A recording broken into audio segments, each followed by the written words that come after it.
तो साथियों, इस वीडियो में हम लोग देखेंगे कि किस तरह से एमपी ऑनलाइन पोर्टल का उपयोग करके आप टू व्हीलर्स और प्राइवेट कार के इंश्योरेंस कर सकते हैं। तो इसे करने के लिए सबसे पहले आप एमपी ऑनलाइन में लॉगिन कीजिए। लॉगिन करने के बाद आप न्यू इंडिया के आइकन में क्लिक करें। इस पेज में ध्यान रखें कि यहाँ पर आपको नोटिफिकेशन के अलावा सर्विसेज और डाउनलोड सेक्शन दिए हुए हैं। डाउनलोड सेक्शन में जाकर आप जिस भी वाहन का इंश्योरेंस करना चाहते हैं उससे संबंधित फॉर्म डाउनलोड करें। यहाँ आप देखेंगे यहाँ पर मोटर पैकेज का फॉर्म मौजूद है। इसको हम अलग से आपके पास भी भेज रहे हैं और किस तरह फॉर्म भरा जाना है वो सारी जानकारी भी उन अटैचमेंट्स में मौजूद है। इस तरह से आप सिर्फ लायबिलिटी पॉलिसी की बात करेंगे तो वो भी यहाँ मौजूद है डाउनलोड में। इसके अलावा कॉमर्शियल व्हीकल्स, जो व्हीकल्स कॉमर्शियल गुड्स कैरिंग हो सकते हैं या फिर पैसेंजर कैरिंग हो सकते हैं, उनके फॉर्म्स भी यहाँ पे आपको दिए गए हैं कॉमर्शियल व्हीकल के फॉर्म। यदि जीरो डे पॉलिसी की बात आप करेंगे, zero day policy, zero depreciation या नील डेप्रिसिएशन पॉलिसी, इसका एक और नाम मार्केट में है जहां हम इसे बोलते हैं एनहांस्ड कवर। ये सब आपको पैकेज पॉलिसी के अंतर्गत ही मिलेगा। तो आप सर्विसेज में जाएं और हम यहाँ मोटर इंश्योरेंस में अप्लाई पर क्लिक करते हैं।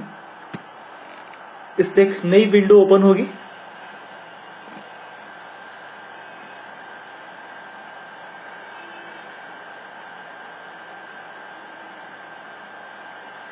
यहाँ पर न्यू इंडिया के पोर्टल में आपके लिए ऑटोमेटिक लॉगिन है और आपको कोई सेपरेटली यूजर नेम या पासवर्ड की आवश्यकता नहीं होती है।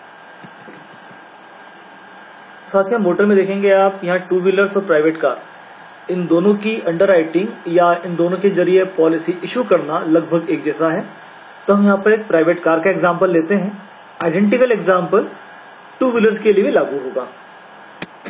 तो बाय ऑनलाइन पॉलिसी करें और सबमिट करें।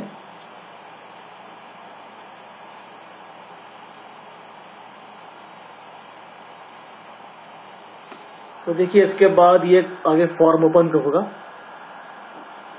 इस फॉर्म में सबसे पहले पॉलिसी होल्डर लिंक पे जाएं और यहां पर इस सर्च ऑप्शन को क्लिक करें।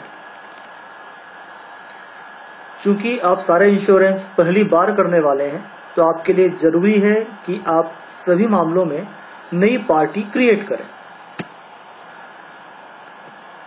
पार्टी इंडिविजुअल हो सकती है या ऑर्गेनाइजेशन, नॉर्मली इंडिविजुअल, तो हम इसे क्लिक करते हैं।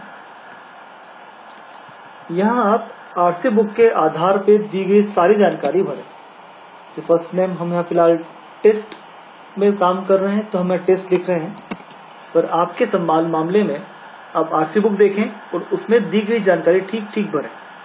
स्पेशली जहाँ नाम की बात आती है तो इसे आप आरसी बुक से देख के ठीक से लिखें। जो नाम आरसी बुक में है वही नाम पॉलिसी में भी आना चाहिए।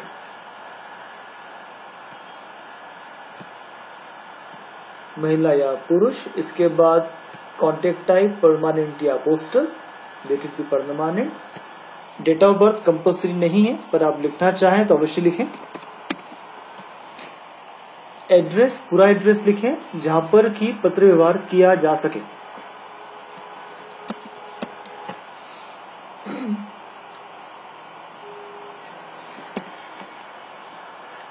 एड्रेस 3 में आप शहर का नाम लिखें।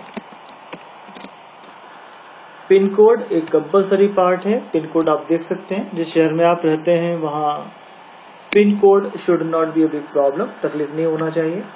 इसके अलावा अन्य जानकारियों में मोबाइल नंबर अवश्य मेंशन करें। मोबाइल नंबर देने से ग्राहक को कई जानकारियां उसकी पॉलिसी के संबंध में, क्लेम के संबंध में, पेमेंट के संबंध में मिल जाती है। ईमेल यदि अवेलेबल है अवश्य लिखें। पैन कार्ड अवेलेबल लिखें। सेक्टर की बात करेंगे तो सेक्टर देखिए आप किस जगह से बिलोंग करते हैं। यदि वो अर्बन एरिया है, वो ग्रामीण क्षेत्र है, वो शहरी क्षेत्र है, ये आप सिलेक्ट कर सकते हैं।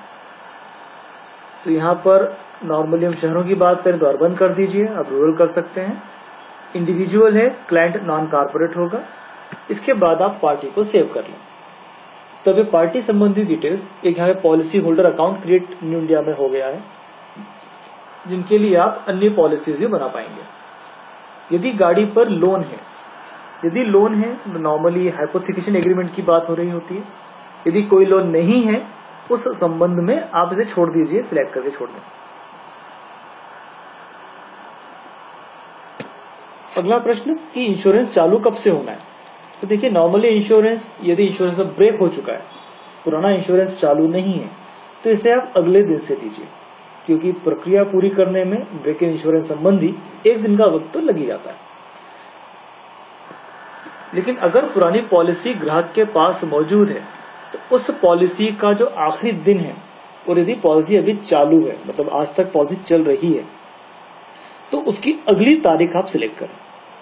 यदि कोई आज ग्राहक लेके आ रहा है, आज पॉलिसी खत्म हो रही है, तो कवर होगा कल से, अर्थात 4 तारीख से। तो हमने कहा है 4 मार्च 2015। ये ऑप्शन आप यहां से भी सिलेक्ट कर सकते थे, आप तारीख सिलेक्ट कर सकते हैं। आपने कहा 4 मार्च, ये आ जाएगा। बाकी आपको जगह डाटा फीड नहीं करना है, वो ऑटोमेटिक होगा। इसके बाद प्रश्न वैलिड लाइसेंस, इसको हमेशा यस करें। किस तरह का लाइसेंस है, हम प्राइवेट कार की बात कर रहे हैं तो नॉर्मली ये लाइट मोटर व्हीकल होगा। ड्राइवर की उम्र कितनी है, it is not a compulsory field नहीं है, पर यदि डाटा मौजूद है तो अवश्य लिखें।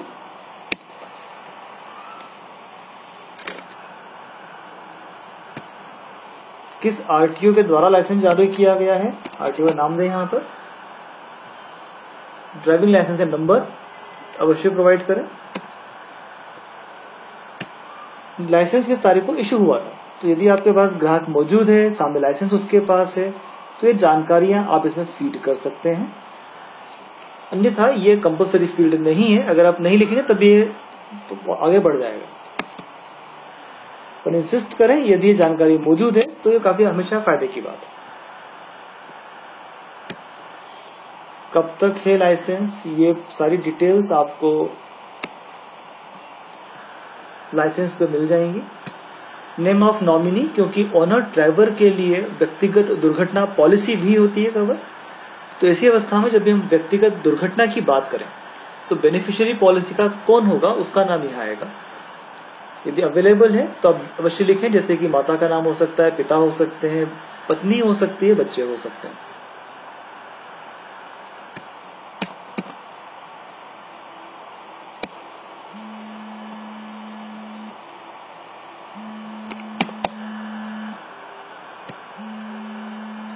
अब आता है पॉलिसी टाइप।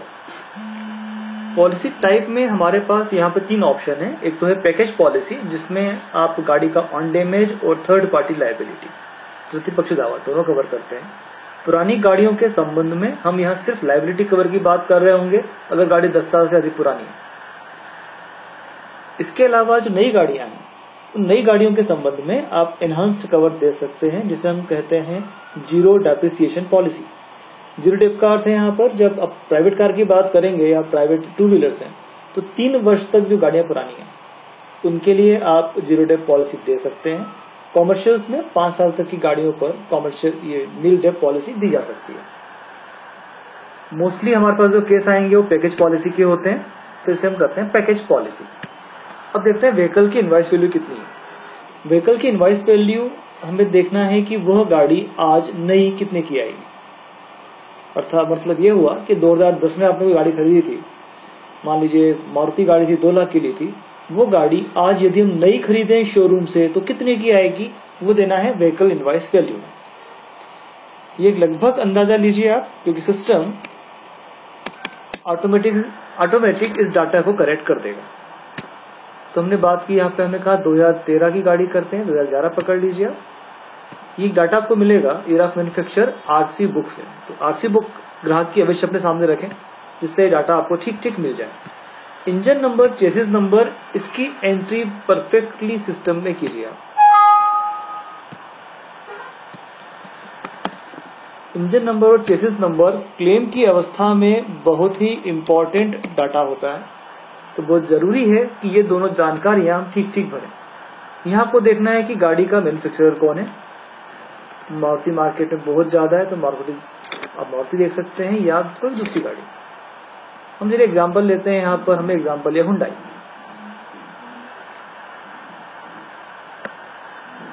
तो हुंडई लेने के बाद इसके आप आगे देखें तो हुंडई के सारे मॉडल यहाँ पे लोड हो जाएंगे।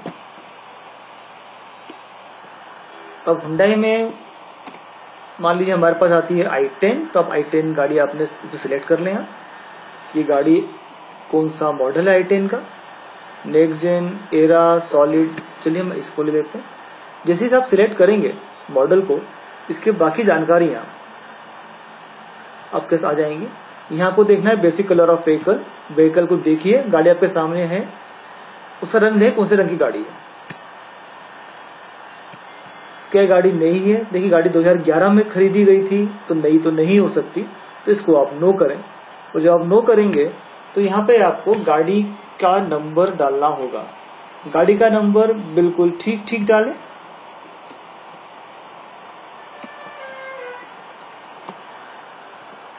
यहाँ देखिए गाड़ी का आरसी बुक में कौन सा कलर लिखा हुआ है।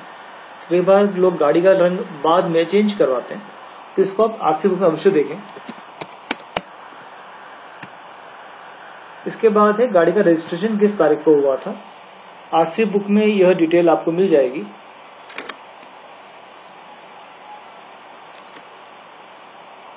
तो आरसी बुक के आधार पर इस डिटेल को भी भर दें।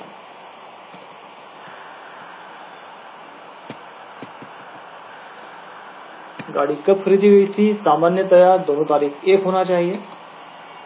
यदि नहीं है तो वास्तविक तारीख भरें। Vehicle zone, Hindustan private vehicles के लिए 2 जोन में आता है, और यदि हम मध्य प्रदेश में है तो अधिकांश मामलों में हम जोन बी सिलेक्ट कर रहे होंगे। एंटी थेफ्ट डिवाइस यदि हैं तो उसे यस करें।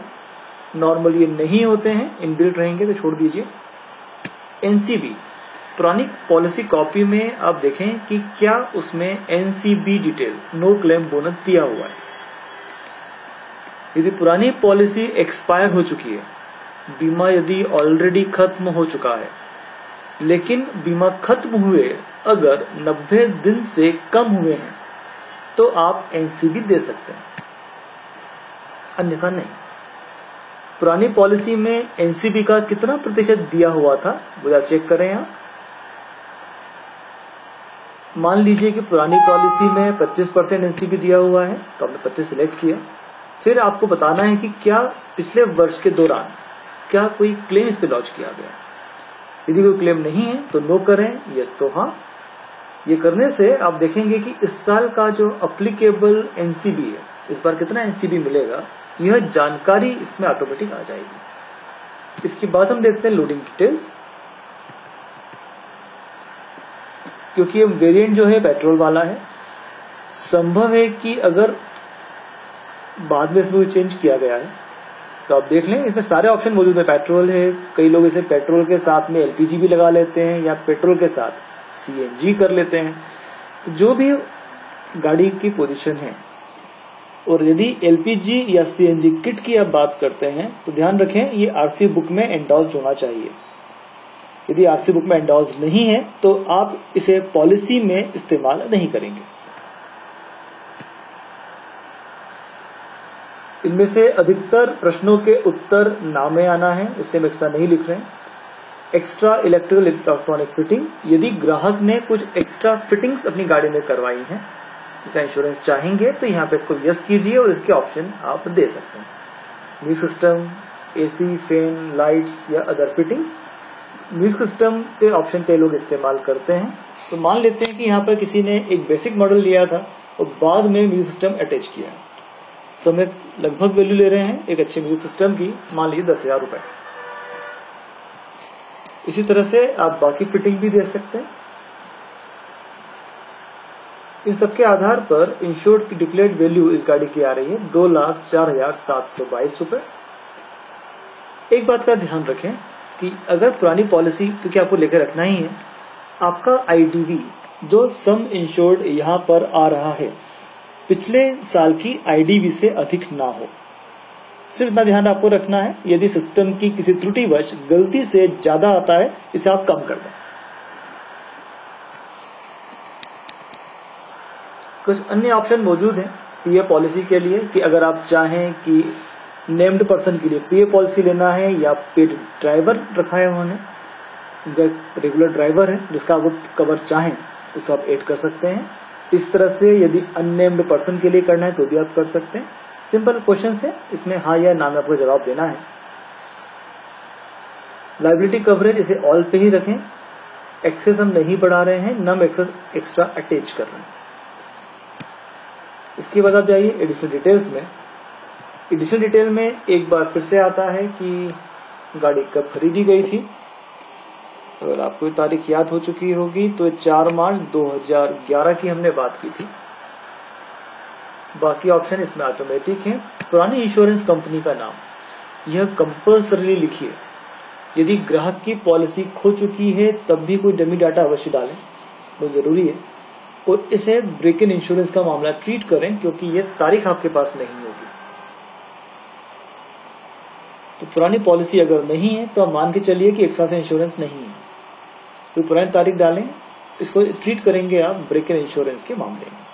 उस संबंध में कंफ्यूजन के लिए आप हमसे संपर्क कर सकते हैं। हमारा नंबर इसी प्रेजेंटेशन में बीच में दिया हुआ है। तो यहां मान के चलते हैं पुरानी कंपनी का नाम था, मान लीजिए कोई एबीसी कंपनी है। पॉलिसी का नंबर, डिटेल, पूरा कंप्लीट नंबर आपको लिखना है, पूरा नंबर, जिससे कि हम उस कंपनी से डाटा कलेक्ट कर पाए। वो पुरानी पॉलिसी एक्सपायर कब हो रही है तो हम देख चुके हैं कि हम पॉलिसी एक्सपायर हमारी हो रही है आज, और कल से हम एक नई पॉलिसी उन्हें देने वाले हैं। इसी साथ हमें और लिखना है कि पुरानी इंश्योरेंस कंपनी का पूरा एड्रेस क्या है। तो यहाँ पर पुरानी पॉलिसी कॉपी को देखकर पूरा एड्रेस लिखें। तो सबसे अंत में यहाँ पर डिस्काउंट डिटेल्स आती हैं। वॉलंटरी एक्सेस, यदि ग्राहक चाहे कि वो एक्सेस बढ़ाना चाहता है तो एक्सेस बढ़ा सकता है। जितनी ज्यादा आप एक्सेस बढ़ाएंगे प्रीमियम उतना कम होगा। तो नॉर्मली ग्राहक 0 एक्सेस चलते हैं, बढ़ाते नहीं है, पर यह ग्राहक की अपनी पसंद है। ज्यादा डिस्काउंट चाहिए तो आप एक्सेस बढ़ा दें। इसके बाद आप क्लिक करें सेव कोटेशन पर।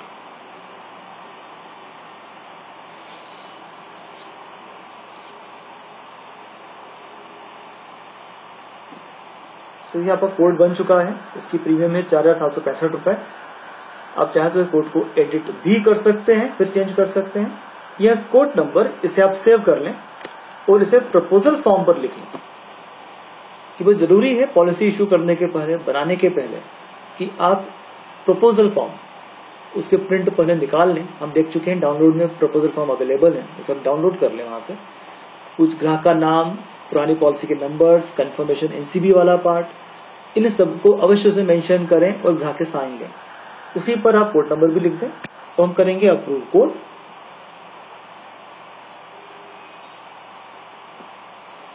अप्रूव कोड के बाद आपको सिर्फ एक काम करना है, कलेक्ट अमाउंट। कलेक्ट अमाउंट करने पर ये सिस्टम आपको वापस आपके वैलेट में लेके जाएगा।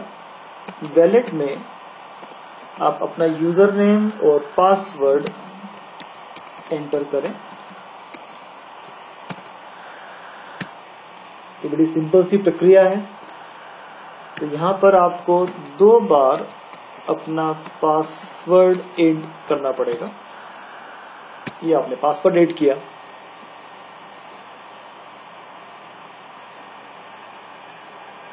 पेमेंट होने के बाद आप वापस न्यू इंडिया पोर्टल में आ जाएंगे।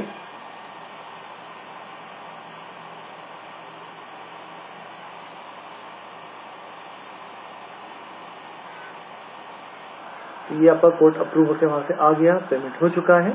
अब आपको सिर्फ पॉलिसी इशू करना है।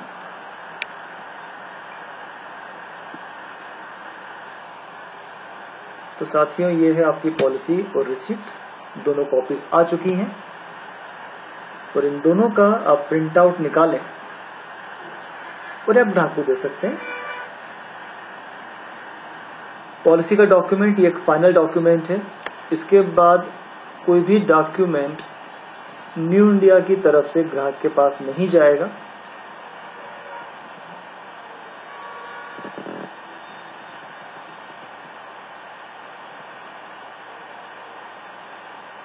क्लेम सर्विसिंग ऑफिस की डिटेल्स भी इसमें देखिए मौजूद रहेंगी। ये एक साइंड डॉक्यूमेंट है। इसी तरह से यहाँ पर रिसीट भी मौजूद है। इन दोनों के प्रिंट आउट्स आप ग्राहक को दे दें। और ये सारा काम प्रक्रिया करने के बाद प्रपोजल फॉर्म, आरसी बुक की कॉपी, इन्हें आप स्कैन करें और पॉलिसी नंबर के साथ हमारे ऑफिस के पास भेज दें। तो यदि इस संबंध में कोई भी तकलीफ आपको आती है तो आप हमें कभी भी संपर्क कर सकते हैं हमारे नंबर्स पे। धन्यवाद।